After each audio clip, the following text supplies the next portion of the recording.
Everyone Gill's mentor e learning platform ਤੇ ਤੁਹਾਡਾ ਸਵਾਗਤ ਹੈ ਬੱਚਿਓ। ਅੱਜ ਤੋਂ ਆਪਾਂ ਟੈਸਟ ਸੀਰੀਜ਼ ਸਟਾਰਟ ਕਰਨ ਜਾ ਰਹੇ ਹਾਂ। ਠੀਕ ਹੈ, ਮਤਲਬ ਕਿ ਤੁਹਾਨੂੰ ਥੋੜਾ ਜਿਹਾ ਹੈਰਾਨ ਨਹੀਂ ਹੋਣਾ। ਆਪਣਾ ਇੱਕ ਹਫਤਾ ਰਹਿ ਗਿਆ ਤਾਂ ਆਪਾਂ ਹੁਣ ਟੈਸਟ ਵੀ ਕਰਾਂਗੇ।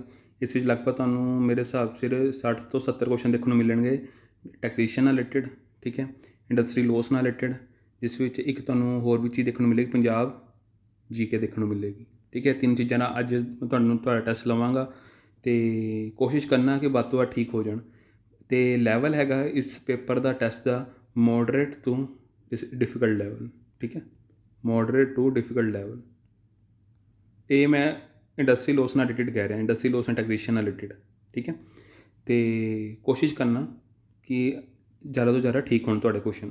ਪਹਿਲਾ ਕੁਐਸਚਨ ਦੇਖੋ, ਕਹਿੰਦੇ ਡਿਵੀਜ਼ਨ ਦਾ ਲੇਬਰ ਓਫਨ ਇਨਵੋਲਵਸ। ਜਦੋਂ ਆਪਾਂ ਲੇਬਰ ਨੂੰ ਡਿਵੀਜ਼ਨ ਕਰਦੇ ਹਾਂ, ਅਕਸਰ ਕੀ ਚੀਜ਼ਾਂ ਇਨਵੋਲਵ ਦੇਖਣ ਨੂੰ ਮਿਲਦੀਆਂ। ਜਦੋਂ ਵੀ ਲੇਬਰ ਦੀ ਡਿਵੀਜ਼ਨ ਹੁੰਦੀ ਹੈ, ਉਸ ਵਿੱਚ ਸਾਨੂੰ ਕੀ ਚੀਜ਼ਾਂ ਇਨਵੋਲਵਮੈਂਟ ਹੋਣ ਨੂੰ ਦੇਖਣ ਨੂੰ ਮਿਲਦੀ ਹੈ। ਕਹਿਣ ਦਾ ਭਾਵ, ਪਹਿਲੇ ਕਹਿੰਦੇ ਕਿ ਜਦੋਂ ਵੀ ਲੇਬਰ ਦੀ ਡਿਵੀਜ਼ਨ ਹੋਏਗੀ, ਆਪਾਂ ਨੇ ਇਹ ਦੇਖਣਾ ਹੋਏਗਾ ਕਿ ਸਪੈਸ਼ਲਾਈਜ਼ ਇਕਨੋਮਿਕ ਐਕਟੀਵਿਟੀ। ਦੂਜੀ ਗੱਲ, ਹਾਈ ਡਿਸਟੈਂਟ ਪ੍ਰੋਡਕਟਿਵ ਰੋਲਸ ਹੋਣ। ਤੀਜੀ ਗੱਲ, employment roles for every individual. ਚੌਥੀ ਗੱਲ, individual engage in only a single activity and are dependent on others to meet their various needs. ਇਹਨਾਂ ਚਾਰਾਂ ਨੂੰ ਦੱਸੋ ਕਿਹੜੀ ਹਿੱਸਾ ਬਣੇਗਾ ਡਿਵੀਜ਼ਨ ਆਫ ਲੇਬਰ ਦਾ, ਯਾਨੀ ਕਿ ਉਸ ਵਿੱਚ ਇਨਵੋਲਵ ਹੋਏਗਾ। ਜਦੋਂ ਆਪਾਂ ਲੇਬਰ ਨੂੰ ਦੇਖਦੇ ਹਾਂ, ਆਪਾਂ ਉਹਨਾਂ ਨੂੰ ਵੰਡਦੇ ਹਾਂ ਨਾ, ਕਿਸ ਦਾ ਕੀ ਰੋਲ ਹੋ ਸਕਦਾ, ਉਸ ਵਿੱਚ ਕੀ ਚੀਜ਼ਾਂ ਆ ਸਕਦੀਆਂ, ਉਸ ਚੀਜ਼ ਨੂੰ ਉਰੇ ਦਰਸਾਉਣ ਦੀ ਕੋਸ਼ਿਸ਼ ਕੀਤੀ ਹੈ। ਕਿਹੜਾ ਆਪਸ਼ਨ ਠੀਕ ਹੋ ਸਕਦਾ, ਪਹਿਲਾ ਤੀਜਾ ਚੌਥਾ, ਪਹਿਲਾ ਦੂਜਾ ਚੌਥਾ, ਪਹਿਲਾ ਤੀਜਾ ਦੂਜਾ ਚੌਥਾ। ਧਿਆਨ ਨਾਲ ਸਮਝੋ, ਮੈਂ ਤੁਹਾਨੂੰ ਟਾਈਮ ਦਿੰਦਾ, ਇਸ ਕੁਐਸਚਨ ਨੂੰ ਧਿਆਨ ਨਾਲ ਸਮਝੋ। ਜਦੋਂ ਆਪਾਂ ਡਿਵੀਜ਼ਨ ਕਰਦੇ ਹਾਂ ਲੇਬਰ ਦੀ, ਉਸ ਵਿੱਚ ਕੀ ਚੀਜ਼ਾਂ ਅਕਸਰ ਦੇਖਣ ਨੂੰ ਮਿਲਦੀਆਂ, ਸਾਨੂੰ ਇਸ ਵਿੱਚ ਇਨਵੋਲਵ ਹੋਈਆਂ ਦੇਖਣ ਨੂੰ ਮਿਲਦੀਆਂ, ਜੋ ਇਸ ਵਿੱਚ ਸਮਾਈਆਂ ਹੋਈਆਂ।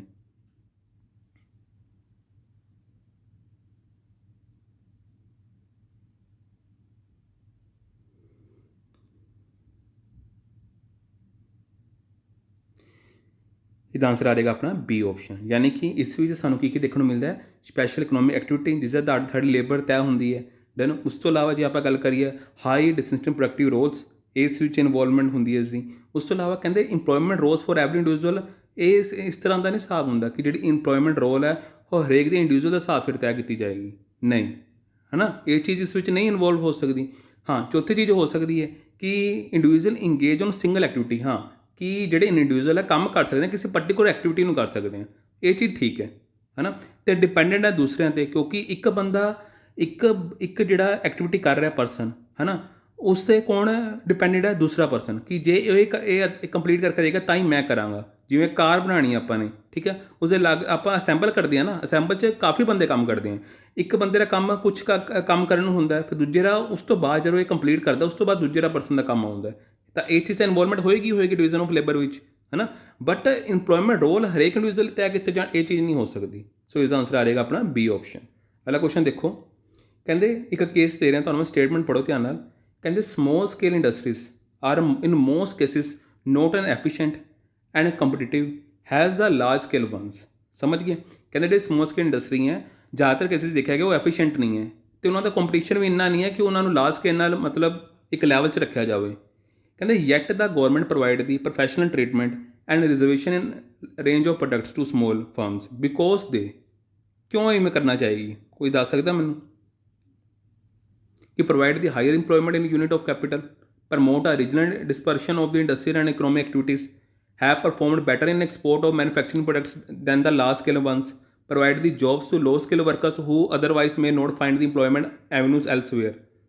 ਇਹਨਾਂ ਚਾਰਾਂ 'ਚ ਕਿਹੜੀ ਐਸੀ ਸਿਚੁਏਸ਼ਨ ਇਸ ਦੇ ਕਰਕੇ ਗੌਰਮੈਂਟ ਇਸ ਤਰ੍ਹਾਂ ਦੀ ਕਦਮ ਚੱਕਣੀ ਚਾਹੀਦੀ? ਰਿਜ਼ਰਵੇਸ਼ਨ ਦੀ ਗੱਲ ਕਰੇਗੀ, ਪ੍ਰੋਫੈਸ਼ਨਲ ਟਰੀਟਮੈਂਟ ਦੀ ਗੱਲ ਆਖੇਗੀ ਇਹਨਾਂ ਸਮੋਲ ਫਰਮਸ ਨੂੰ। ਕਿਉਂ? ਮੈਂ ਤੁਹਾਨੂੰ ਉੱਪਰ ਕੇਸ ਦੱਸ ਚੁੱਕਾ, ਠੀਕ ਹੈ, ਉਹਨਾਂ ਦੀ ਇਹ ਸਿਚੁਏਸ਼ਨ ਹੈ। ਤਾਂ ਉਹ ਜਦੋਂ ਇਹ ਕਦਮ ਚੱਕ ਰਹੀ ਹੈ, ਜੱਟ the government provide professional treatment and reservation in the range of products small because, ਕਿਉਂਕਿ ਇਹ ਕਦਮ ਚੱਕੇਗੀ ਤਾਂ ਕਿਉਂ ਚੱਕੇਗੀ? ਬਿਕੋਜ਼ ਦੇ ਕਿਉਂ ਇਹ ਕਰਨਾ ਚਾਹੁੰਦੇ ਨੇ, ਗੌਰਮੈਂਟ ਇਸ ਤਰ੍ਹਾਂ ਕਿਉਂ ਕਰਨਾ ਚਾਹੁੰਦੀ ਹੈ? ਸਮੋਲ ਸਕੇਲ ਇੰਡਸਟਰੀ ਲਈ ਪ੍ਰੋਫੈਸ਼ਨਲ ਟਰੀਟਮੈਂਟ ਅਤੇ reservation in range of products ਲਈ ਕਿਉਂ ਰੱਖਣਾ ਚਾਹੁੰਦੀ ਹੈ? ਕਿ ਇਹ ਪ੍ਰੋਡਕਟਸ ਦੀ ਜਿਹੜੀ ਮੈਨੂਫੈਕਚਰਿੰਗ ਆ ਉਹ ਇਹੀ ਸਮੋਲ ਸਕੇਲ ਇੰਡਸਟਰੀ ਕਰਨੀ ਹੈ। ਕਿਉਂ? ਕਿਆ ਕਾਰਨ ਹੋ ਸਕਦਾ? ਇਹਨਾਂ ਚਾਰਾਂ 'ਚ ਕਿਹੜਾ ਕਾਰਨ ਹੋ ਸਕਦਾ? ਇਹਨਾਂ ਨੂੰ ਦੇਖਦਿਆਂ ਹੋਇਆਂ ਇਹਨੂੰ ਆਪਸ਼ਨਾਂ ਦਾ ਮੈਨੂੰ ਆਨਸਰ ਦਿਓ। ਪਹਿਲਾ ਅਤੇ ਚੌਥਾ ਸਟੇਟਮੈਂਟ ਠੀਕ ਹੈ, ਪਹਿਲਾ ਅਤੇ ਦੂਜਾ ਠੀਕ ਹੈ, ਦੂਜਾ ਅਤੇ ਤੀਜਾ ਠੀਕ ਹੈ, ਜਾਂ ਤੀਜਾ ਅਤੇ ਚੌਥਾ ਠੀਕ ਹੈ?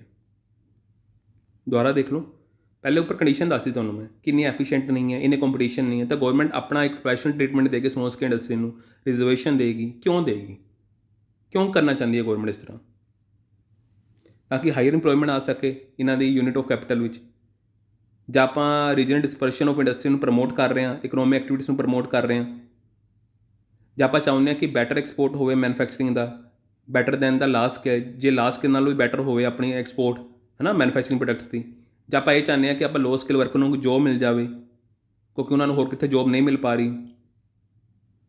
ਇਹਨਾਂ 'ਚੋਂ ਕਿਹੜੀ ਸਟੇਟਮੈਂਟ ਤੁਹਾਨੂੰ ਠੀਕ ਲੱਗਦੀ ਹੈ ਜੋ ਸਮੋਲ ਸਕੇਲ ਇੰਡਸਟਰੀਆਂ 'ਚ ਫਿੱਟ ਬੈਠੇਗੀ ਗੌਰਮੈਂਟ ਦੇ ਇਸ ਕਦਮ ਚੱਕਣ ਨਾਲ?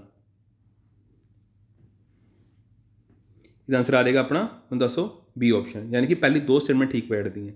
ਪਹਿਲੀ ਗੱਲ ਉਹ ਇਸ ਤਰ੍ਹਾਂ ਕਿਉਂ ਕਰਨਾ ਚਾਹੇਗੀ ਤਾਂ ਕਿ ਹਾਇਰ ਇੰਪਲੋਇਮੈਂਟ ਹੋਵੇ, ਠੀਕ ਹੈ, ਇਸ ਯੂਨਿਟ ਆਫ ਕੈਪੀਟਲ ਵਿੱਚ, then on a unit of capital. ਅਤੇ ਜਿਹੜਾ ਰੀਜਨਲ ਡਿਸਪਰਸ਼ਨ ਦੇਖਣ ਨੂੰ ਮਿਲ ਰਿਹਾ ਕਿ ਇੱਕ ਥਾਂ 'ਤੇ ਬਹੁਤ ਅੱਛਾ ਕੰਮ ਹੋ ਰਿਹਾ ਮੈਨੂਫੈਕਚਰਿੰਗ ਦਾ, ਇੱਕ ਥਾਂ 'ਤੇ ਬਿਲਕੁਲ ਕੰਮ ਨਹੀਂ ਹੈ। ਜਿਵੇਂ ਮੁੰਬਈ 'ਚ ਬਹੁਤ ਅੱਛਾ ਕੰਮ ਹੈ, ਠੀਕ ਹੈ, ਨੋਰਮਲ ਜੇ ਆਪਾਂ ਗੱਲ ਕਰੀਏ ਬਿਹਾਰ ਦੇ ਕੁਝ ਇਲਾਕਿਆਂ 'ਚ ਕੰਮ ਨਹੀਂ ਹੈ, ਤਾਂ ਜਿਹੜਾ ਰੀਜਨਲ ਡਿਸਪਰਸ਼ਨ ਦੇਖਣ ਨੂੰ ਮਿਲ ਰਿਹਾ ਉਸ ਨੂੰ ਖਤਮ ਕਰਨ ਦੀ ਗੱਲ ਆਖੀ ਗਈ ਹੈ। ਸਮਝ ਗਏ? ਅਤੇ ਇਕਨੋਮਿਕ ਐਕਟੀਵਿਟੀ ਵੱਧੇ, ਵੱਧ ਤੋਂ ਵੱਧ ਲੋਕ ਪ੍ਰਭਾਵਿਤ ਹੋਣ, ਕੰਮ ਕਰਨ, ਹੈ ਨਾ, ਛੋਟੇ ਛੋਟੇ ਉਦਯੋਗਪਤੀ ਅੱਗੇ ਨਿਕਲ ਕੇ ਸਾਹਮਣੇ ਆਉਣਗੇ, ਤਾਂ ਹੀ ਉਹ ਬਾਅਦ ਵਿੱਚ ਲਾਰਜ ਸਕੇਲ 'ਚ ਜਾਣਗੇ। ਜੇ ਸਮੋਲ ਸਕੇਲ ਇੰਡਸਟਰੀ ਨਹੀਂ ਆਉਣਗੇ ਤਾਂ ਲਾਰਜ ਸਕੇਲ ਇੰਡਸਟਰੀ ਵੀ ਸਥਾਪਿਤ ਨਹੀਂ ਹੋ ਸਕਦੀਆਂ, ਫਿਰ ਤਾਂ ਮੋਨੋਪੋਲੀ ਬਣ ਜਾਏਗੀ ਅਬਾਨੀ ਅਡਾਨੀ ਦੀ। ਓਕੇ, ਵੈਸੇ ਬਣੀ ਹੀ ਹੋਈ ਹੈ। ਅਗਲਾ ਕੁਐਸਚਨ, ਮਾਰਕੀਟ ਫੇਲੀਅਰ ਕਿਉਂ ਹੁੰਦਾ? ਕਿਹਨਾਂ ਕਾਰਨਾਂ ਕਰਕੇ ਹੁੰਦਾ? ਐਕਸਟਰਨਲ ਫੈਕਟਰਸ ਕਰਕੇ, ਅਨਇਕੁਅਲ ਇਨਫੋਰਮੇਸ਼ਨ ਟੂ ਕੰਜ਼ਿਊਮਰ ਕਰਕੇ, ਪਰਫੈਕਟ ਕੰਪੀਟੀਸ਼ਨ ਅਮੰਗ ਬਿਜ਼ਨਸ ਕਰਕੇ, ਕਿਹਨਾਂ ਕਾਰਨਾਂ ਕਰਕੇ ਹੁੰਦਾ? ਕਹਿੰਦੇ ਬਾਹਰਲੀ ਜਿਹੜੇ ਫੈਕਟਰਸ ਹੈ ਆਪਣੇ ਉਹਨਾਂ ਕਰਕੇ ਹੁੰਦਾ। ਜੇ ਕੰਜ਼ਿਊਮਰ ਕੋਲ ਅਨਇਕੁਅਲ ਇਨਫੋਰਮੇਸ਼ਨ ਪਹੁੰਚੇ ਉਹਨਾਂ ਕਰਕੇ ਹੁੰਦਾ। ਜੇ ਬਿਜ਼ਨਸ 'ਚ ਪਰਫੈਕਟ ਕੰਪੀਟੀਸ਼ਨ ਹੈ ਉਸਦੇ ਕਰਕੇ ਮਾਰਕੀਟ ਫੇਲ ਹੋ ਜਾਂਦੀ ਹੈ। ਕਿੰਨਾ ਕਾਰਨਾਂ ਕਰਕੇ ਮਾਰਕੀਟ ਫੇਲ ਹੁੰਦੀ? ਆਪਸ਼ਨ ਦੱਸੋ। ਪਹਿਲੇ ਤਿੰਨ ਠੀਕ ਹੈ, ਇਕੱਲਾ ਪਹਿਲਾ ਠੀਕ ਹੈ, ਪਹਿਲਾ ਦੂਜਾ ਠੀਕ ਹੈ, ਦੂਜਾ ਤੀਜਾ ਠੀਕ ਹੈ? ਇਹਦਾ ਆਂਸਰ ਆ ਜਾਏਗਾ ਆਪਣਾ ਬੀ ਆਪਸ਼ਨ, ਇਕੱਲਾ ਫਸਟ ਠੀਕ ਹੈ, ਐਕਸਟਰਨਲ ਫੈਕਟਰ ਕਰਕੇ ਹੀ ਮਾਰਕੀਟ ਫੇਲ ਹੁੰਦੀ ਹੈ। ਅਗਲਾ question, which of the following factors hamper the development of food processing industry in India? ਹੈ ਨਾ, ਫੂਡ ਪ੍ਰੋਸੈਸਿੰਗ ਇੰਡਸਟਰੀ ਦੀ ਜਿਹੜੀ ਡਿਵੈਲਪਮੈਂਟ ਹੈ ਉਸ ਨੂੰ ਮਤਲਬ ਨੁਕਸਾਨ ਪਹੁੰਚਾਉਣ 'ਚ, ਠੀਕ ਹੈ, ਸਭ ਤੋਂ ਵੱਡਾ ਰੋਲ ਮਤਲਬ ਜੇ ਆਪਾਂ ਗੱਲ ਕਰੀਏ ਕਿਹੜੇ ਫੈਕਟਰਸ ਦਾ ਹੁੰਦਾ? ਕਿੰਨਾ ਕਾਰਨਾਂ ਕਰਕੇ ਸਾਡੀ ਮਤਲਬ ਸਾਨੂੰ ਡਿਵੈਲਪਮੈਂਟ ਨਹੀਂ ਦੇਖਣ ਨੂੰ ਮਿਲਦੀ ਫੂਡ ਪ੍ਰੋਸੈਸਿੰਗ ਇੰਡਸਟਰੀ ਦੀਆਂ? ਕਿਆ ਆਪਣੇ ਉਰੇ ਆਰਗੇਨਾਈਜ਼ ਰਿਟੇਲ ਸੈਕਟਰ ਨਹੀਂ ਹੈ, lack of organise retail sector? ਦੂਜੀ ਗੱਲ ਕਹਿੰਦੇ ਕਿ ਆਪਣੇ ਉਰੇ ਐਂਟਰਪ੍ਰੇਨਿਓਰ ਸਕਿੱਲਸ ਨਹੀਂ ਹੈ ਲੋਕਾਂ ਵਿੱਚ, ਰੂਰਲ ਏਰੀਆ ਵਿੱਚ। ਜਾਂ ਇਹ ਕਹਿੰਦੇ ਨੇ ਕਿ ਆਪਣੇ ਸਪੋਰਟ ਸਰਵਿਸਿਜ਼ ਨਹੀਂ ਹੈ ਜੋ ਫੂਡ ਪ੍ਰੋਸੈਸਿੰਗ ਯੂਨਿਟ ਨੂੰ ਸਪੋਰਟ ਕਰ ਸਕਣ, ਐਸੀ ਸਰਵਿਸਿਜ਼ ਨਹੀਂ ਆਪਣੇ ਉਰੇ। ਚੌਥੀ ਸਟੇਟਮੈਂਟ ਹੈਗੀ ਆਪਣੀ ਕਿ ਗੌਰਮੈਂਟ ਜਿਹੜੀ ਹੈ ਐਡਵਰਸ ਪੋਲਿਸੀ ਹੈ ਉਹਨਾਂ ਦੀ ਫੂਡ ਪ੍ਰੋਸੈਸਿੰਗ ਯੂਨਿਟਸ ਨੂੰ ਲੈ ਕੇ। ਇਹਨਾਂ ਚਾਰਾਂ ਵਿੱਚੋਂ ਕਿਹੜੀ ਐਸੀ ਸਥਿਤੀ ਕਰਕੇ ਆਪਣੇ ਉਰੇ ਡਿਵੈਲਪਮੈਂਟ ਨਹੀਂ ਦੇਖਣ ਨੂੰ ਮਿਲਦੀ ਫੂਡ ਪ੍ਰੋਸੈਸਿੰਗ ਇੰਡਸਟਰੀ ਦੀ? ਕਿਹੜੇ ਕਿਹੜੇ ਫੈਕਟਰ ਹੋ ਸਕਦੇ ਆ? ਚਾਰੋਂ ਪੜ੍ਹੋ ਧਿਆਨ ਨਾਲ ਅਤੇ ਮੈਨੂੰ ਦੱਸੋ ਕਿਹੜਾ ਕਿਹੜਾ ਫੈਕਟਰ ਇਸ ਵਿੱਚ ਇਨਵੋਲਵਮੈਂਟ ਹੁੰਦੀ ਹੈ।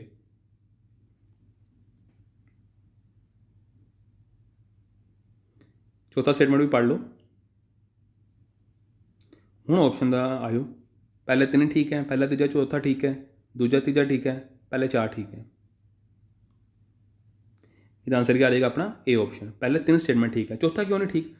ਤੁਸੀਂ ਆਪ ਹੀ ਦੇਖਦੇ ਹੋਣੇ ਗੌਰਮੈਂਟ ਹੈ ਤਾਂ ਹੈ ਨਹੀਂ ਫੂਡ ਪ੍ਰੋਸੈਸਿੰਗ ਇੰਡਸਟਰੀ ਲਈ ਕੰਮ ਨਹੀਂ ਕਰ ਰਹੀ, ਕਲਸਟਰ ਬਣਾ ਰਹੀ ਹੈ ਨਾ, ਥਾਂ ਥਾਂ 'ਤੇ ਕਲਸਟਰ ਬਣਾਉਣੇ ਆਪਣੀ ਪੰਜਾਬ ਗੌਰਮੈਂਟ ਵੀ ਕਰ ਰਹੀ ਹੈ। ਇਹ ਤਾਂ ਹੈ ਨਹੀਂ ਹੈ, ਬਾਕੀ ਚੀਜ਼ਾਂ ਫੈਕਟਰ ਕੰਮ ਖਰਾਬ ਕਰਦੀਆਂ ਨੇ ਨਾ। ਆਪਣੇ ਉਰੇ ਆਰਗੇਨਾਈਜ਼ ਰਿਟੇਲ ਸੈਕਟਰ ਨਹੀਂ ਹੈ ਸਹੀ ਤਰੀਕੇ ਨਾਲ, ਸਾਡੇ ਉਰੇ ਐਂਟਰਪ੍ਰੇਨਿਓਰ ਸਕਿੱਲਸ ਨਹੀਂ ਹੈ ਰੂਰਲ ਏਰੀਆ ਵਿੱਚ ਖਾਸ ਕਰਕੇ, ਹੈ ਨਾ, ਅਤੇ ਸਪੋਰਟ ਸਰਵਿਸਿਜ਼ ਨਹੀਂ ਹੈ ਫੂਡ ਪ੍ਰੋਸੈਸਿੰਗ ਯੂਨਿਟਸ ਲਈ। ਇਹਨਾਂ ਕਾਰਨਾਂ ਕਰਕੇ ਤਾਂ ਡਿਵੈਲਪ ਨਹੀਂ ਹੋ ਪਾਉਂਦੀ ਸਾਡੀ ਫੂਡ ਪ੍ਰੋਸੈਸਿੰਗ ਇੰਡਸਟਰੀ। ਪੋਲਿਸੀ ਤਾਂ ਅੱਛੀ ਹੁੰਦੀ, ਐਸੀ ਗੱਲ ਨਹੀਂ ਹੈ, ਮਗਰ ਉਹਦਾ ਸਹੀ ਤਰੀਕੇ ਨਾਲ ਯੂਸੇਜ ਲਈ ਬਾਕੀ ਫੈਕਟਰ ਦੀ ਵੀ ਇਨਵੋਲਵਮੈਂਟ ਹੁੰਦੀ ਹੀ ਹੁੰਦੀ ਹੈ। ਸੋ ਅਗਲਾ ਕੁਐਸਚਨ ਦੇਖੋ, ਕਹਿੰਦੇ consider the following statement about the national manufacturing and investment zones. ਜਿਹੜੇ ਸਾਡੇ ਨੈਸ਼ਨਲ ਮੈਨੂਫੈਕਚਰਿੰਗ ਹੈ ਅਤੇ ਜਿਹੜੇ ਇਨਵੈਸਟਮੈਂਟ ਜ਼ੋਨਸ ਹੈ ਉਹਨਾਂ ਨੂੰ ਲੈ ਕੇ ਕੁਝ ਸਟੇਟਮੈਂਟ ਦਿੱਤੀ ਹੈ। ਇਹਨਾਂ ਨੇ ਕਿਹਾ, ਕਹਿੰਦੇ ਜਿਹੜੇ ਨੈਸ਼ਨਲ ਮੈਨੂਫੈਕਚਰਿੰਗ ਇਨਵੈਸਟਮੈਂਟ ਜ਼ੋਨਸ ਹੈ ਉਹ ਸੈਟਅਪ ਕੀਤੇ ਗਏ ਨੇ ਤਾਂ ਕਿ ਜਿਹੜਾ ਆਪਣਾ ਮੈਨੂਫੈਕਚਰਿੰਗ ਦਾ ਸ਼ੇਅਰ ਹੈ ਇਨ GDP ਵਿੱਚ ਉਹ 30% ਵੱਧ ਜਾਏ 2022 ਵਿੱਚ। ਕਿਆ ਇਹ ਸਟੇਟਮੈਂਟ ਠੀਕ ਹੈ? ਦੂਜੀ ਗੱਲ, ਨੈਸ਼ਨਲ ਮੈਨੂਫੈਕਚਰਿੰਗ ਇਨਵੈਸਟਮੈਂਟ ਜ਼ੋਨ ਨੂੰ ਲੈ ਕੇ ਗੱਲ ਆਖੀ ਹੈ ਕਿ ਇਹ ਕਰੇਗੀ ਕੀ, ਇਹਦਾ ਮਤਲਬ ਪਰਪਸ ਕੀ ਹੋਏਗਾ ਕਿ ਇਹਨਾਂ ਦੇ ਵਰਕਰ ਦੇ ਵਿੱਚ ਸਕਿੱਲਸ ਨੂੰ ਐਨਹਾਂਸ ਕਰੇਗੀ, ਹੈ ਨਾ, ਅਤੇ ਟੈਕਨੋਲੋਜੀ ਲੈ ਕੇ ਆਏਗੀ ਮੈਨੂਫੈਕਚਰਿੰਗ ਸੈਕਟਰ ਵਿੱਚ। ਕਿਆ ਇਹ ਸਟੇਟਮੈਂਟ ਠੀਕ ਹੈ? ਤੀਜਾ ਕਹਿੰਦੇ ਜਿਹੜੇ ਇੰਡਸਟਰੀਅਲ ਯੂਨਿਟਸ ਹੈ ਇਨ ਨੈਸ਼ਨਲ ਮੈਨੂਫੈਕਚਰਿੰਗ ਵਿੱਚ will be provided the world class infrastructure and tax exemption. ਕਿਆ ਇਸ ਤਰ੍ਹਾਂ ਦੀ ਸਥਿਤੀ ਪ੍ਰੋਵਾਈਡ ਕਰੇਗੀ? ਇਹਨਾਂ ਤਿੰਨਾਂ ਨੂੰ ਦੇਖਦੇ ਹੋਏ ਮੈਨੂੰ ਦੱਸੋ ਕਿਹੜੀ ਕਿਹੜੀ ਸਟੇਟਮੈਂਟ ਠੀਕ ਹੈ? ਪਹਿਲੇ ਤਿੰਨ, ਪਹਿਲੇ ਦੂਜੀ, ਦੂਜੀ ਤੀਜੀ?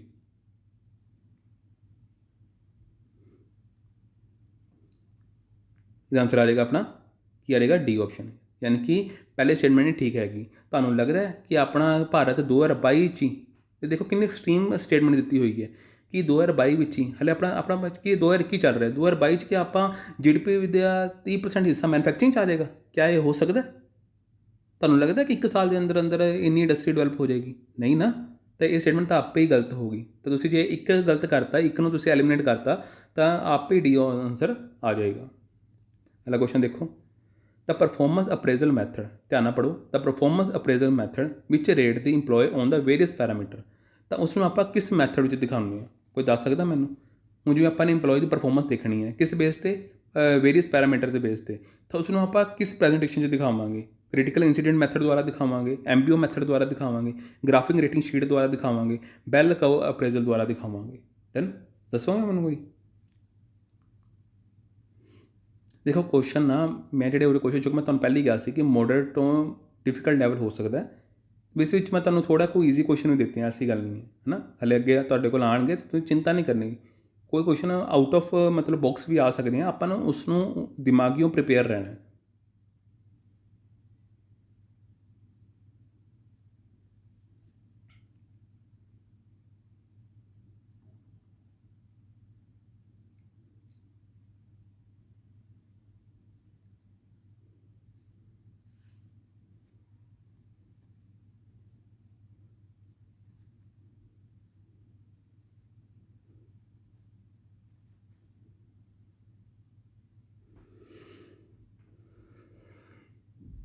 इसका आंसर आ जाएगा अपना ग्राफिक रेटिंग शीट।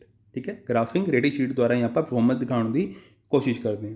अगला क्वेश्चन देखो, हूँ अपनी अप्रोचेस पढ़िया से आपने, हूँ उन्होंने अप्रोचेस एक स्टेटमेंट दी है, तो मैं दसना कि अप्रोच है। कहते that the behaviour action and the role of the individual are primary shaped by the culture of the society is a basic exemption of the. कहते जो बिहेवियर है, एक्शन है, जोड़े इंडिविजुअल के रोल हैं, वो किस द्वारा बनवाए जाते हैं? अपने सोसाइटी के कल्चर द्वारा बनवाए जाते हैं। ये किहड़ी थ्योरी कहती है? प्लूरलिस्ट अप्रोच कहती है, सिस्टम अप्रोच कहती है, यूनिटरी अप्रोच की इस तरह की धारणा है, या सोशल एक्शन अप्रोच की इस तरह की धारणा है? कोई दस सकता मैनू? जिस ये आख्या कि जो इंडिविजुअल है वो जो बिहेवियर है, वो जो एक्शन है, वो जो रोल है, वो ज़्यादातर किस द्वारा पूरा बनवाया जाता है? उस सोसाइटी की कल्चर द्वारा बनवाया जाता है। तो ये बेसिक एग्जम्पशन किस अप्रोच की है? इसका आंसर आ जाएगा अपना बी ऑप्शन, यानी कि सिस्टमैटिक अप्रोच ही इस तरह की गल्लां आखदा है। ठीक है, अगला क्वेश्चन देखो, कहते utility of non violence has the मीनस of conflict resolution is a core principal. दस सकता है ये किहड़ी अप्रोच की गल कर रहे हैं? नॉन वायलेंस की। Marxist approach, Gandhian approach, home relation approach, none of this. जितने नॉन वायलेंस आ गए ना तो सीधा ही टिक कर देना अपने गांधीयन अप्रोच। ओके, अगला question, in which of the following approaches assume that voluntary negotiation between the employers and employees are the means of settling disputes। ਕਹਿੰਦੇ ਇਹਨਾਂ ਚਾਰੋਂ 'ਚ ਐਸੀ ਕਿਹੜੀ ਅਪਰੋਚ ਹੈ ਜਿਸ ਵਿੱਚ ਇਹ ਗੱਲ ਆਖੀ ਹੋਈ ਹੈ ਕਿ ਜੇ ਵੋਲੰਟਰੀ ਖੁਦ ਇੰਡੀਵਿਜੂਅਲੀ ਆਪਾਂ ਜੇ ਆਪਾਂ ਆਪਣੇ ਨਿੱਜੀ ਤੌਰ 'ਤੇ ਮਤਲਬ ਕਿ ਸਵੈ ਇੱਛਕ ਤੌਰ 'ਤੇ ਆਪਾਂ ਇੰਪਲੋਇਰ ਅਤੇ ਇੰਪਲੋਏ ਆਪਸ 'ਚ ਨੈਗੋਸ਼ੀਏਸ਼ਨ ਕਰ ਲਏ ਅਤੇ ਆਪਣੇ ਝਗੜਿਆਂ ਨੂੰ ਨਿਪਟਾਰਾ ਕਰ ਲਏ, ਅਤੇ ਇਹ ਅਪਰੋਚ ਇਸ ਗੱਲ ਦੀ ਮਤਲਬ ਇਸ ਧਾਰਨਾ ਨਾਲ ਅੱਗੇ ਆਉਂਦੀ ਹੈ ਕਿ ਜੇ ਇਸ ਤਰ੍ਹਾਂ ਦੀ ਕਰੇ ਤਾਂ ਜ਼ਿਆਦਾਤਰ ਜਿਹੜੇ ਕੇਸਿਸ ਆਪੇ ਹੀ ਖਤਮ ਹੋ ਜਾਣਗੇ, ਹੈ ਨਾ, ਆਪੇ ਹੀ ਸੈਟਲ ਹੋ ਜਾਣਗੇ। ਤਾਂ ਇਹ ਅਪਰੋਚ ਕਿਹੜੀ ਕਹਿੰਦੀ ਹੈ? ਕਿਸ ਅਪਰੋਚ ਦੀ ਇਸ ਤਰ੍ਹਾਂ ਦੀ ਧਾਰਨਾ ਹੈ? ਮਾਰਕਸ ਅਪਰੋਚ ਦੀ, ਗਿਰੀ ਅਪਰੋਚ ਦੀ, ਹੋਮ ਰਿਲੇਸ਼ਨ ਅਪਰੋਚ ਦੀ, ਗਾਂਧੀਅਨ ਅਪਰੋਚ ਦੀ? ਇਹ ਕਿਹਦੀ ਧਾਰਨਾ ਹੈ? ਗਿਰੀ ਅਪਰੋਚ ਦੀ। ਠੀਕ ਹੈ, ਅਗਲਾ question, which of the following approaches insists on the investing the underlying trends and patterns in the cause and effect of industry disputes। ਹੁਣ ਦੱਸ ਸਕਦਾ ਇਹਨਾਂ 'ਚ ਕਿਹੜੀ ਅਪਰੋਚ ਇਸ ਧਾਰਨਾ ਦੀ ਗੱਲ ਆਖਦਾ? ਕਹਿੰਦੇ ਜਿਹੜੇ ਆਪਣੇ ਇੰਡਸਟਰੀ ਡਿਸਪਿਊਟ ਆ ਰਹੇ ਨੇ ਉਹਦੇ ਕੋਜ਼ ਅਤੇ ਇਫੈਕਟ ਕੀ ਹੈ, ਇਹਨਾਂ ਨੂੰ ਪਹਿਲੇ ਜਾਣ ਲੈਣਾ ਚਾਹੀਦਾ। ਇਹ ਕਿਹੜੀ ਅਪਰੋਚ ਕਹਿੰਦੀ ਹੈ ਕਿ ਜਿਹੜੇ ਝਗੜੇ ਹੋਏ ਨੇ ਉਹਦਾ ਕਾਰਨ ਕੀ ਹੈ, ਕਿਆ ਉਹਦਾ ਇਫੈਕਟ ਪੈ ਰਿਹਾ, ਉਹ ਜਿਹੜਾ ਪੈਟਰਨ ਜਾਣਨਾ, ਉਹ ਕਿਹੜੀ ਅਪਰੋਚ ਗੱਲ ਕਰਦਾ ਹੈ? Gandhian approach, Giri approach, industrial social approach, pluralist approach।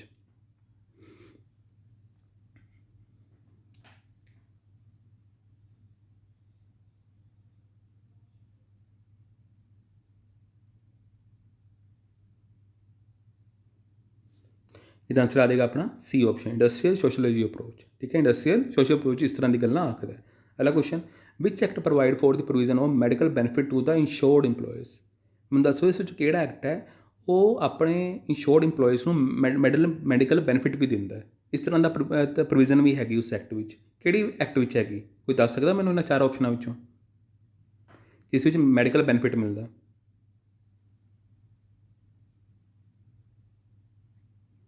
ਇਹਦਾ ਆਨਸਰ ਆ ਜਾਏਗਾ ਆਪਣਾ ਬੀ ਆਪਸ਼ਨ। ਠੀਕ ਹੈ, ਇੰਪਲੋਇਜ਼ ਸਟੇਟ ਇੰਸ਼ੋਰੈਂਸ ਐਕਟ ਦੀ ਗੱਲ ਕਰ ਰਹੇ ਹਾਂ ਤਾਂ ਉਰੇ ਤੁਸੀਂ ਮੈਟਰਨਿਟੀ ਬੈਨੀਫਿਟ ਐਕਟ ਨਹੀਂ ਲਾ ਦੇਣਾ, ਕਿਉਂਕਿ ਨਾਮ ਤੋਂ ਹੀ ਪੜ੍ਹੋ। ਉਰੇ ਕਿਹਾ ਇੰਸ਼ੋਰਡ ਇੰਪਲੋਇਜ਼, ਤੁਹਾਨੂੰ ਮੈਟਰਨਿਟੀ ਬੈਨੀਫਿਟ ਐਕਟ ਵਿੱਚ ਕਿਤੇ ਇੰਸ਼ੋਰਡ ਇੰਪਲੋਇਜ਼ ਦੇਖਣ ਨੂੰ ਮਿਲੇ?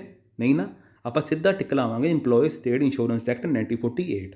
ਦੈਨ ਅਗਲਾ ਕੁਐਸਚਨ ਕਹਿੰਦੇ ਜਿਹੜੀ ਜੋਬ ਇਵੈਲੂਏਸ਼ਨ ਹੈ ਇਸ ਦਾ ਟੈਕਨੀਕ ਵਿੱਚ ਏਮ ਸੈਟ। ਹੁਣ ਜਿਵੇਂ ਆਪਾਂ ਨੇ ਜੋਬ ਨੂੰ ਇਵੈਲੂਏਟ ਕਰਨਾ ਹੈ, ਇਸ ਦਾ ਏਮ ਕੀ ਹੈ, ਆਪਾਂ ਕਿਉਂ ਕਰਦੇ, ਇਸ ਤਰ੍ਹਾਂ ਦੀ ਟੈਕਨੀਕ ਕਿਉਂ ਅਪਣਾਉਂਦੇ ਹਾਂ? ਤਾਂ ਕਿ ਆਪਾਂ ਫੇਅਰ ਅਤੇ ਇਕੁਇਟੇਬਲ ਪੇ ਸਟਰਕਚਰ ਰੱਖ ਸਕੀਏ। ਕਿਆ ਆਪਾਂ ਆਪਣੀ ਜਿਹੜੀ ਰਿਕੁਆਇਰਮੈਂਟ ਹੈ ਅਪਡੇਟਿੰਗ ਟੈਕਨੋਲੋਜੀ ਦੀ ਉਹਨੂੰ ਐਨਾਲਾਈਜ਼ ਕਰ ਸਕੀਏ, ਜੇ ਆਪਾਂ ਅਸੈਸ ਕਰ ਸਕੀਏ ਸੇਫਟੀ ਰਿਕੁਆਇਰਮੈਂਟ ਆਫ ਜੋਬਸ ਨੂੰ, ਉਸ ਤੋਂ ਇਲਾਵਾ ਆਪਾਂ ਇੰਪਰੂਵ ਕਰ ਸਕੀਏ ਪ੍ਰੋਡਕਟਿਵਿਟੀ ਨੂੰ। ਠੀਕ ਹੈ, ਆਪਾਂ ਇੰਪਰੂਵ ਕਰ ਸਕੀਏ ਪ੍ਰੋਡਕਟਿਵਿਟੀ ਨੂੰ। ਇਹਨਾਂ 'ਚ ਕਿਹੜਾ ਆਪਸ਼ਨ ਠੀਕ ਲੱਗ ਰਿਹਾ ਤੁਹਾਨੂੰ? ਇਹਦਾ ਆਨਸਰ ਆ ਜਾਏਗਾ ਆਪਣਾ, ਆਪਾਂ ਇਹ ਤੈਅ ਕਰ ਸਕੀਏ ਕਿ ਕਿਆ ਆਪਣਾ ਪੇ ਸਟਰਕਚਰ ਰਹੇਗਾ, ਕਿਆ ਫੇਅਰ ਅਤੇ ਇਕੁਇਟੇਬਲ ਪੇ ਸਟਰਕਚਰ ਰਹੇ, ਉਸ ਨੂੰ ਤੈਅ ਕਰਨ ਲਈ ਆਪਾਂ ਨੂੰ ਜੋ ਇਵੈਲੂਏਟ ਕਰਨਾ ਪੈਂਦਾ। ਦੈਨ ਅਗਲਾ question, which of the following is not a part of the scope of industrialisation. ਜਦੋਂ ਆਪਾਂ ਇੰਡਸਟਰੀਏਸ਼ਨ ਦੇ ਸਕੋਪ ਪੜ੍ਹੇ ਸੀ, ਇਹਨਾਂ ਚਾਰਾਂ 'ਚੋਂ ਐਸੀ ਕਿਹੜੀ ਚੀਜ਼ ਹੈ ਜੋ ਉਹਦਾ ਪਾਰਟ ਨਹੀਂ ਬਣਦੀ, ਜੋ ਉਹਦੇ ਸਕੋਪ ਦਾ ਪਾਰਟ ਨਹੀਂ ਬਣਦੀ? ਕਿਹੜਾ ਹੋ ਸਕਦਾ? ਆਖਿਰ ਇੰਡਸਟਰੀ ਰਿਲੇਸ਼ਨ ਵਿੱਚ ਸਾਨੂੰ ਕੀ ਦੇਖਣ ਨੂੰ ਮਿਲਦਾ? Labour relation, employee relation, employer employee relation, group relation, none of this. ਕਿਹੜਾ ਆਪਸ਼ਨ ਤੁਹਾਨੂੰ ਇਹਨਾਂ 'ਚੋਂ ਓਡ ਲੱਗ ਰਿਹਾ? ਇਹਦਾ ਆਨਸਰ ਆ ਜਾਏਗਾ ਆਪਣਾ ਸੀ ਆਪਸ਼ਨ। ਗਰੁੱਪ ਰਿਲੇਸ਼ਨ ਤੁਹਾਨੂੰ ਦੇਖੋਗੇ ਇਹ ਆਊਟ ਆਫ ਬੁੱਕਸ ਹੀ ਹੈ ਨਾ, ਇਸ ਵਿੱਚ ਕੋਈ ਵੀ ਆਪਾਂ ਨੇ ਇੰਡਸਟਰੀ ਰਿਲੇਸ਼ਨ 'ਚ ਆਪਣੇ ਗਰੁੱਪ ਰਿਲੇਸ਼ਨ ਦੀ ਗੱਲ ਨਹੀਂ ਆਖੀ ਹੈ। ਅਗਲਾ question, which of the following factor note affecting the industry relation. ਇਹਨਾਂ ਚਾਰਾਂ ਵਿੱਚ ਐਸਾ ਕਿਹੜਾ ਫੈਕਟਰ ਹੈ ਜੋ ਇੰਡਸਟਰੀ ਰਿਲੇਸ਼ਨ ਨੂੰ ਪ੍ਰਭਾਵਿਤ ਨਹੀਂ ਕਰਦਾ? Psychology factors, political factors, global factors, nun of ਦਿਸ। ਮਤਲਬ ਕਿ ਇੰਡਸਟਰੀ ਰਿਲੇਸ਼ਨ ਨੂੰ ਮਤਲਬ ਜੇ ਮੈਂ ਗੱਲ ਕਰਾਂ ਨੁਕਸਾਨ ਪਹੁੰਚਾਉਣ ਵਿੱਚ, ਠੀਕ ਹੈ, ਜਾਂ ਉਹ ਮਤਲਬ ਕਾਫੀ ਤਰੀਕਿਆਂ ਨਾਲ ਜਿਵੇਂ ਪ੍ਰਭਾਵਿਤ ਕਰਦਾ ਹੈ, ਫਿਰ ਹੌਲੀ ਹੌਲੀ ਦਾ ਰਿਜ਼ਲਟ ਡਿਸਪਿਊਟ ਬਣ ਜਾਂਦਾ, ਤਾਂ ਇਹਨਾਂ 'ਚ ਕਿਹੜੇ ਫੈਕਟਰ ਹੋ ਸਕਦੇ ਹੈ?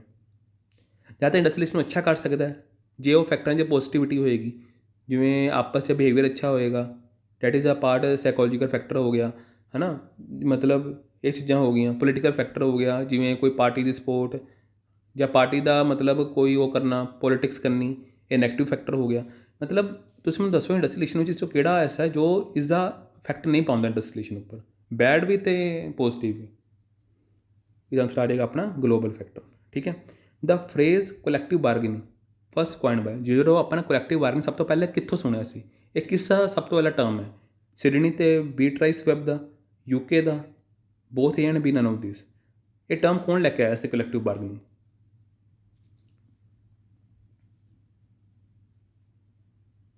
ਇਹਦਾ ਆਨਸਰ ਆ ਜਾਏਗਾ ਆਪਣਾ ਏ ਆਪਸ਼ਨ ਹੈ, ਯਾਨੀ ਕਿ ਕੌਣ ਲੈ ਕੇ ਆਏ ਸੀ? ਇਹ ਸਿਡਨੀ ਅਤੇ ਬੀਟਰਾਈਸ ਵੈਬ ਲੈ ਕੇ ਆਏ ਸੀ। ਦੈਨ ਅਗਲਾ ਕੁਐਸਚਨ, ਵਿਚ ਥਿਊਰੀ ਵਾਸ ਗਿਵਨ ਬਾਏ ਦੀ ਰੋਬਰਟ ਫੇਓਕਸੀ। ਇਹ ਤੁਹਾਨੂੰ ਮੈਂ ਪੜ੍ਹਾਇਆ ਹੋਇਆ। ਰੋਬਰਟ ਫੇਓਕਸੀ ਨੇ ਕਿਹੜੀ ਥਿਊਰੀ ਦਿੱਤੀ ਸੀ? ਇੰਡਸਟਰੀਅਲ ਡੈਮੋਕ੍ਰੇਸੀ ਦੀ ਥਿਊਰੀ ਦਿੱਤੀ ਸੀ, ਸੋਸ਼ਲ ਸਾਈਕੋਲੋਜੀਕਲ ਦੀ ਥਿਊਰੀ ਦਿੱਤੀ ਸੀ, ਕੈਪੀਟਲਿਜ਼ਮ ਦੀ ਅਪਰੋਚ ਦੀ ਥਿਊਰੀ ਦਿੱਤੀ ਸੀ, ਐਂਟੀ ਕੈਪੀਟਲਿਜ਼ਮ ਦੀ ਰੈਵੋਲੂਸ਼ਨ ਦੀ ਦਿੱਤੀ ਸੀ?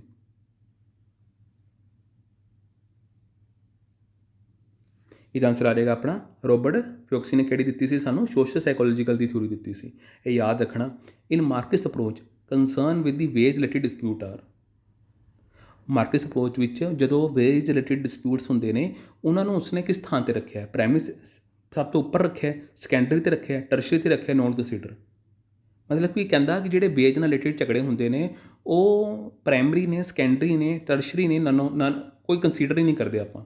ਮਾਰਕਸ ਅਪਰੋਚ ਕਿਹੜੀ ਗੱਲ ਆਖਦਾ ਵੇਜ ਨਾਲ ਰਿਲੇਟਿਡ ਝਗੜਿਆਂ ਨੂੰ ਲੈ ਕੇ? ਇਹਦਾ ਆਨਸਰ ਆ ਜਾਏਗਾ ਆਪਣਾ ਸੈਕੰਡਰੀ ਸੈਕਟਰਸ। ਠੀਕ ਹੈ, ਯਾਨੀ ਕਿ ਉਹਨੇ ਵੇਜ ਨਾਲ ਰਿਲੇਟਿਡ ਝਗੜਿਆਂ ਨੂੰ ਸੈਕੰਡਰੀ 'ਤੇ ਰੱਖਿਆ। ਤੁਸੀਂ ਮੈਨੂੰ ਦੱਸ ਸਕਦਾ ਸਭ ਤੋਂ ਉੱਪਰ ਉਹਨੇ ਕਿਹਨੂੰ ਦਰਜਾ ਦਿੱਤਾ ਹੈ ਇੰਡਸਟਰੀ ਰਿਲੇਸ਼ਨ ਦੇ ਡਿਸਪਿਊਟਸ ਨੂੰ ਲੈ ਕੇ? ਪ੍ਰਾਇਮਰੀ ਸੈਕਟਰ 'ਚ ਉਹਨੂੰ ਕਿਸ ਨੇ ਰੱਖਿਆ ਹੈ? ਮਤਲਬ ਕਿ ਕਿਹੜੀ ਚੀਜ਼ ਨੂੰ ਉਹਨੇ ਪ੍ਰਾਇਮਰੀ ਸੈਕਟਰ 'ਚ ਰੱਖਿਆ? ਪੂਰੇ ਸੈਕਟਰ ਮੈਂ ਕੋਈ ਇਕਨੋਮੀ ਦੀ ਗੱਲ ਨਹੀਂ ਕਰ ਰਿਹਾ, ਮੈਂ ਇਹ ਦੱਸ ਰਿਹਾ ਕਿ ਉਹਦਾ ਸਭ ਤੋਂ ਉੱਪਰਲਾ ਮਹੱਤਵ ਕੀ ਸੀ ਇਸ ਝਗੜਿਆਂ ਦਾ, ਹੈ ਨਾ, ਮਤਲਬ ਕਿ ਕਿਆ ਕਾਰਨ ਸੀ ਉਹ?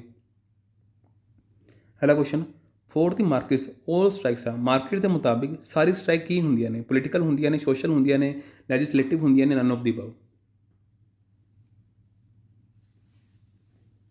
ਇਹਦਾ ਆਨਸਰ ਆ ਜਾਏਗਾ ਆਪਣਾ ਸਾਰੀਆਂ ਜਿਹੜੀਆਂ ਮਾਰਕੀਟਸ ਨੇ ਸਟ੍ਰਾਈਕ ਦੀ ਗੱਲਾਂ ਆਖੀਆਂ ਨੇ ਉਹ ਹਮੇਸ਼ਾ ਪੋਲੀਟੀਕਲ ਹੁੰਦੀਆਂ ਨੇ। ਠੀਕ ਹੈ, ਪਾਰਟੀਜ਼ ਟੂ ਇੰਡਸਟਰੀ ਰਿਲੇਸ਼ਨਸ। ਸਾਨੂੰ ਜਦੋਂ ਆਪਾਂ ਇੰਡਸਟਰੀ ਰਿਲੇਸ਼ਨ ਦੀ ਗੱਲ ਕਰਦੇ ਹਾਂ ਕਿਹੜੀ ਕਿਹੜੀ ਪਾਰਟੀਜ਼ ਦੇਖਣ ਨੂੰ ਮਿਲਦੀਆਂ? चार ऑप्शन पढ़ो, इस तुहानूं किहड़ी पार्टी डेस्टिनेशन च देखने मिलती है, मतलब कि इन्वॉल्वमेंट होंदी है। ऑप्शंस खुद पढ़ो।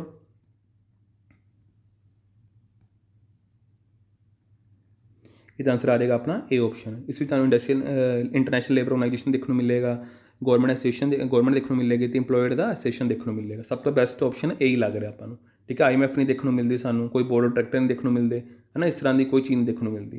अगला क्वेश्चन, जे रिट्रेंचमेंट हो जाए वर्कर की तो उन्होंने कितने महीने का नोटिस मिलेगा? पहले जे अपन रिट्रेंचमेंट करना होएगा तो उन्होंने कितने महीने का नोटिस मिलेगा? कोई दस सकता मैनू? कितने महीने का मिलेगा? 2 महीने का मिलेगा, है ना। 2 महीने का नोटिस दिता जाएगा, फिर उन्होंने रिट्रेंच किया जाएगा। अगला पंजाब जी के आ गई अपनी, किहड़ी सिटी में आप स्टील सिटी कहने हैं? ये तो मैं कराया भी सी, याद है? बोनस क्वेश्चन याद आ रहे हैं? मंडी, गोबिंदगढ़।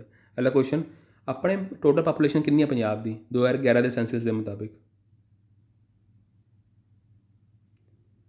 कितनी है अपनी, ये दस सकता है? 27,704,236। डन। अगे देखो, अपने पंजाब की लार्जेस्ट सिटी किहड़ी है? किहड़ी अपनी? लुधियाना है। डन। अगला क्वेश्चन, अपने टोटल पापूलेशन डेंसिटी का पर स्क्वेयर मीटर कितना है?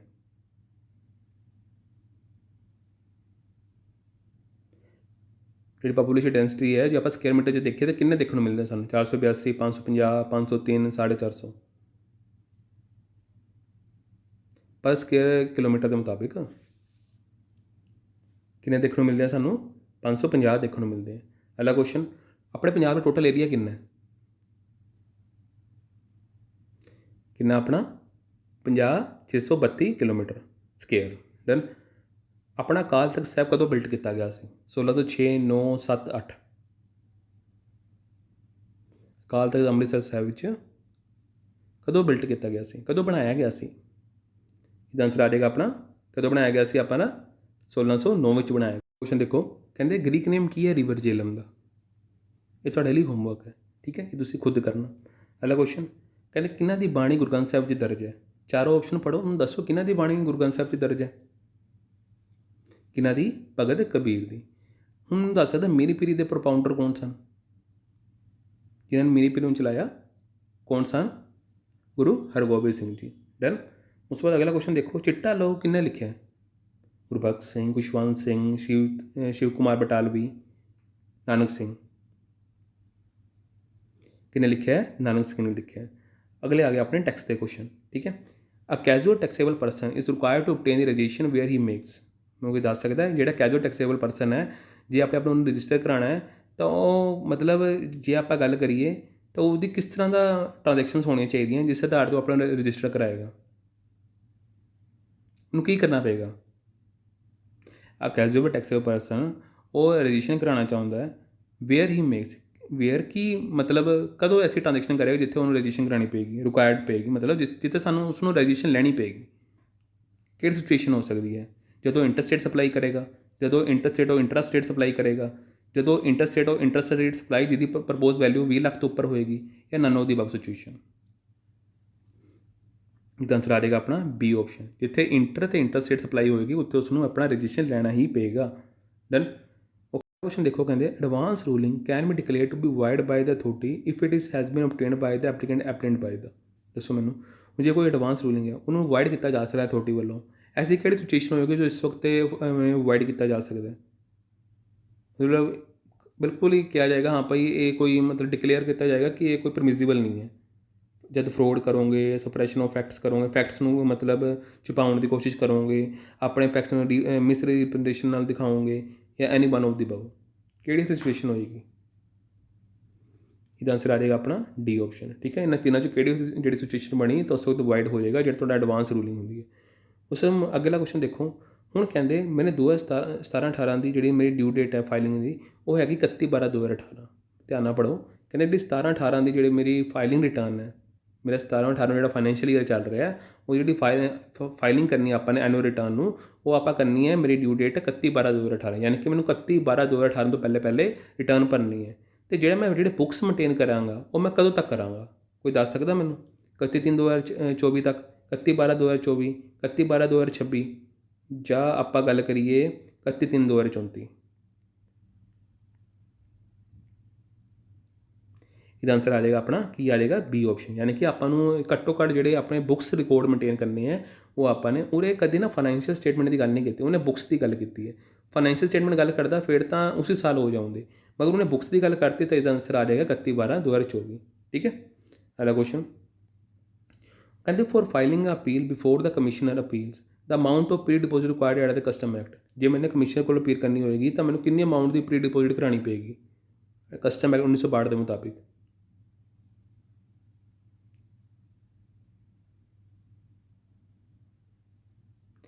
ਜੇ ਮੈंने फाइलिंग अपील करनी होएगी कमिश्नर ਦੇ ਤਾਂ ਉਸ ਵਕਤ ਮੈਨੂੰ ਆਪਣਾ ਪ੍ਰੀ ਡਿਪੋजिट ਕਰਾਉਣਾ ਪਏਗਾ ਕਸਟਮ ਐਕਟ ਦੇ ਮੁਤਾਬਿਕ, ਤਾਂ ਉਹ ਕਿੰਨਾ ਹੋਏਗਾ?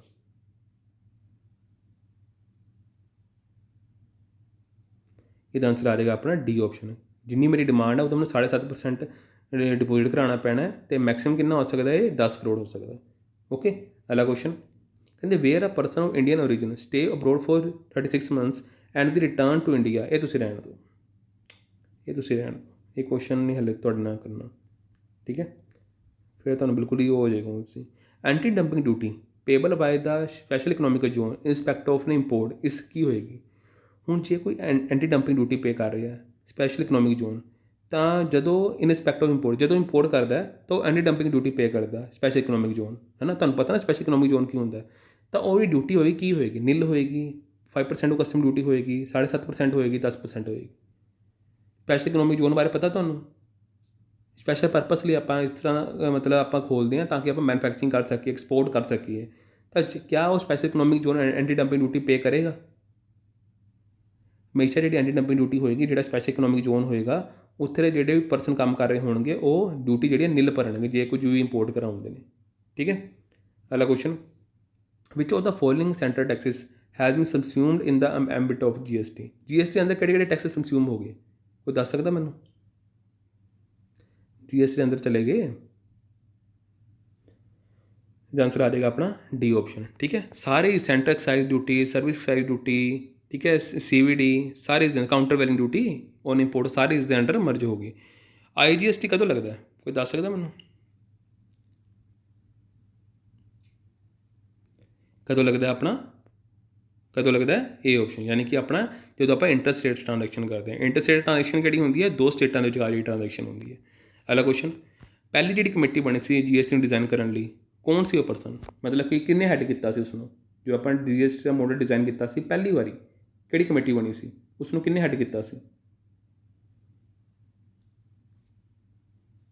ਕਿਹਨੇ ਕੀਤਾ ਸੀ? ਅਸੀਮ ਦਾਸ ਗੁਪਤਾ ਨੇ ਕੀਤਾ ਸੀ। ਡਨ। ਅਗਲਾ ਕੁਐਸਚਨ GST ਕਾਊਂਸਲ ਆਪਣੇ ਕੌਂਸਟੀਟਿਊਸ਼ਨ ਦੇ ਕਿਹੜੇ ਆਰਟੀਕਲ ਵਿੱਚ ਗੱਲ ਕੀਤੀ ਹੋਈ ਹੈ? GST ਕਾਊਂਸਲ ਬਾਰੇ ਕਿਹੜੇ ਆਰਟੀਕਲ 'ਚ ਗੱਲ ਕੀਤੀ ਹੋਈ ਹੈ?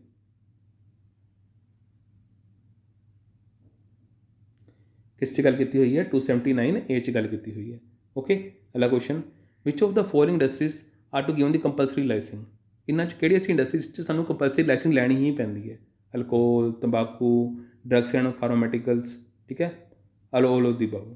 ਕਿੰਨਾ ਐਸੀ ਮਤਲਬ ਇੰਡਸਟਰੀਜ਼ ਨੇ ਜਿੱਥੇ ਸਾਨੂੰ ਕੰਪਲਸਰੀ ਲਾਇਸੈਂਸ ਲੈਣੀ ਪੈਂਦੀ ਹੈ? ਆਪਸ਼ਨ ਕੀ ਆ ਜਾਏਗਾ? ਡੀ। ਯਾਨੀ ਕਿ ਤਿੰਨਾਂ ਵਿੱਚ ਸਾਨੂੰ ਆਪਣੀ ਕੰਪਲਸਰੀ ਲਾਇਸੈਂਸ ਲੈਣੀ ਪੈਂਦੀ ਹੈ। ਬਿਨਾਂ ਲਾਇਸੈਂਸ ਤੁਸੀਂ ਇਹ ਇੰਡਸਟਰੀਆਂ ਨਹੀਂ ਖੋਲ੍ਹ ਸਕਦੇ। ਹੁਣ ਇਹ ਕੁਐਸਚਨ ਬੜਾ ਅੱਛਾ ਹੈ। ਡਨ। ਤੁਸੀਂ ਮੈਨੂੰ ਦੱਸੋ 1993 ਵਿੱਚ 1991 ਵਿੱਚ LPG ਆਈ ਸੀ ਨਾ ਪੋਲਿਸੀ, ਅਤੇ ਆਪਾਂ ਸਭ ਤੋਂ ਜ਼ਿਆਦਾ ਪ੍ਰਾਈਵੇਟ ਨੂੰ ਅੱਗੇ ਲਿਆਉਂਦਾ ਸੀ, ਅਤੇ ਆਪਾਂ ਨੇ ਗੌਰਮੈਂਟ ਨੇ ਕਿਹਾ ਸੀ ਕਿ ਤੁਹਾਨੂੰ ਹੁਣ ਲਾਇਸੈਂਸ ਰਾਜ ਤੁਹਾਡੇ ਉੱਪਰ ਨਹੀਂ ਲੱਗੇਗਾ। ਬਹੁਤ ਘੱਟ ਇੰਡਸਟਰੀ ਐਸੀਆਂ ਸੀ ਜਿਹਦੇ ਲਈ ਤੁਹਾਨੂੰ ਲਾਇਸੈਂਸ ਲੈਣਾ ਪੈਂਦਾ ਸੀ। ਤਾਂ ਉਸ ਨੂੰ ਧਿਆਨ ਦੇਖਦਾ ਹੋਇਆ 1993 ਵਿੱਚ ਕੁਝ ਇੰਡਸਟਰੀਆਂ ਨੂੰ ਡੀ ਰਿਜ਼ਰਵ ਕਰਤਾ ਕਿ ਹੁਣ ਇਹ ਭਾਰਤ ਸੈਂਟਰ ਦੇ ਅਧੀਨ ਨਹੀਂ ਹੈ, ਇਸ 'ਚ ਪ੍ਰਾਈਵੇਟ ਆਪਣਾ ਹੱਕਦਾਰ ਜਮਾ ਸਕਦਾ ਹੈ। ਉਹ ਜਿਹੜੀ ਡੀ ਰਿਜ਼ਰਵ ਇੰਡਸਟਰੀ ਇਹਨਾਂ 'ਚ ਕਿਹੜੀ ਹੈ? ਕੋਈ ਦੱਸ ਸਕਦਾ 1993 ਦੇ ਮੁਤਾਬਿਕ? Atomic energy, topic minerals, mining of the copper and zinc, railway.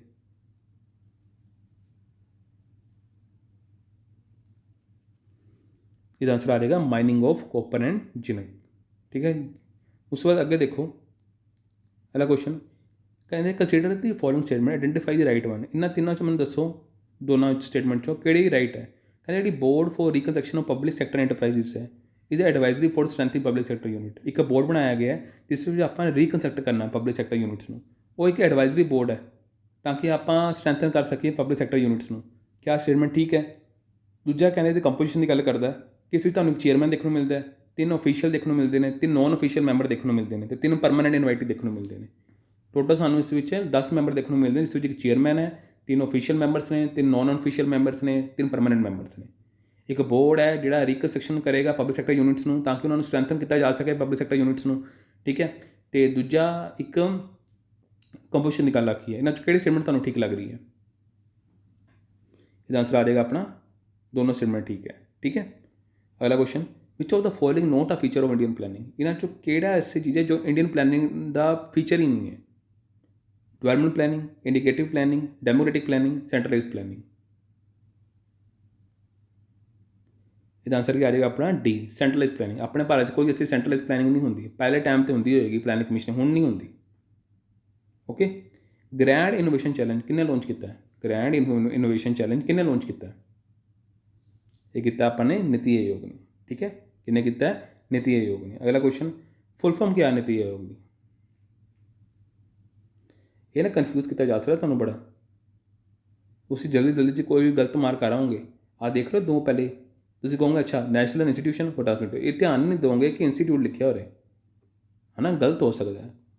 ਤਾਂ ਓਵਰ ਕੌਨਫੀਡੈਂਟ ਨਹੀਂ ਰਹਿਣਾ, ਹਰੇਕ ਕੁਐਸਚਨ ਨੂੰ 2 ਵਾਰੀ ਮਾਰਕ ਕਰਨਾ, ਦੇਖਣਾ।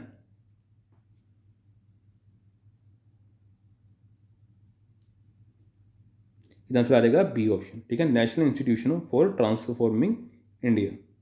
अगला question, who among the following the chairperson NITI Aayog. ये तो बहुत आसान है। नीति आयोग का चेयरपर्सन कौन है? ये तो प्राइम मिनिस्टर है, ठीक है। ओके। अगला question, who appoint the vice chairperson of NITI Aayog. Vice chairperson कौन है नीति आयोग का अपॉइंट करता है? चेयरपर्सन तो प्रधानमंत्री हो गए, वाइस चेयरपर्सन कौन अपॉइंट करता है? कौन करता है? प्राइम मिनिस्टर ही करते हैं, ठीक है। कौन करता है? प्राइम मिनिस्टर ही करते हैं। Number of the part time member ਸਾਨੂੰ ਨੀਤੀ ਆਯੋਗ 'ਚ ਕਿੰਨੇ ਦੇਖਣ ਨੂੰ ਮਿਲਦੇ ਨੇ? ਕੋਈ ਦੱਸ ਸਕਦਾ? ਕਿੰਨੇ ਦੇਖਣ ਨੂੰ ਮਿਲਦੇ ਨੇ ਸਾਨੂੰ? ਨੋ ਐਕਸੀਡਿੰਗ 2, ਠੀਕ ਹੈ। ਘੱਟੋ ਘੱਟ ਸਾਨੂੰ 2 ਤੋਂ ਵੱਧ ਨਹੀਂ ਹੋਣੇ ਚਾਹੀਦੇ।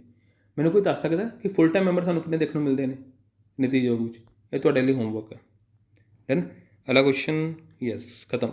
ਸੋ ਮੈਨੂੰ ਦੱਸਿਓ ਤੁਹਾਡੇ ਕਿੰਨੇ ਕੁ ਆਨਸਰ ਠੀਕ ਹੋਏ ਨੇ। ਮੈਨੂੰ ਕੋਸ਼ਿਸ਼ ਹੈ ਕਿ ਮਤਲਬ ਇਹਨੇ ਕੁਐਸਚਨ ਜਿਹੜੇ ਨੇ ਇੰਡਸਟਰੀ ਰਿਲੇਟਡ ਤੁਸੀਂ ਕੁਐਸਚਨ ਦੇਖੇ ਹੋਣੇ ਥੋੜ੍ਹੇ। ਆਪਾਂ ਨੇ ਹਰੇਕ ਚੀਜ਼ ਨੂੰ ਛੂਹਣਾ ਆਪਾਂ ਨੇ, ਠੀਕ ਹੈ ਨਾ। ਓਕੇ, ਚਲੋ ਇਹ ਟੈਸਟ ਤੁਹਾਨੂੰ ਕਿਵੇਂ ਲੱਗਿਆ ਮੈਨੂੰ ਜ਼ਰੂਰ ਦੱਸਣਾ। Thank you very much.